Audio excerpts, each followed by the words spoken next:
এই হলো ধরিত্রী ফিলিং স্টেশন লক্ষ্মীপুর। এতক্ষণ তেল দিছে আমরা আইসি আর তেল নাই, তেল দেন না, এগুলো দুঃখজনক ঘটনা। কি অবস্থা, মানুষ থমথমে অবস্থা, সবাই দাঁড়ায় রয়েছে।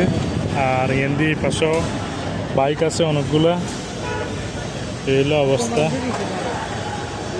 জাতি হতাশ। আসলে অনেকজনে মনে করে যে আমরা পাম্পে কেন যাই বারবার, আসলে আমাদের তো প্রতিনিয়ত প্রতিটা সময় তেলের প্রয়োজন হয়, তেল লাগে। আর আমাদের তো কিছু করার থাকে না, এই হলো অবস্থা। এখন আসি, দেখা যাক কি হয়, যদি পাই তো পাইলাম, না পাইলে আর নাই। তাহলে আর বাইক চালাবো না, বাইক বিক্রি করে দিব, বাইকের আর দরকার নাই। এত কষ্ট করে যদি তেল নিতে হয়, কারণ এটা তো শেষ হওয়ার জিনিস, শেষ হয়ে যেতেছে আবার। তো ঠিক আছে, সবাই ভালো থাকবেন আর দোয়া করবেন।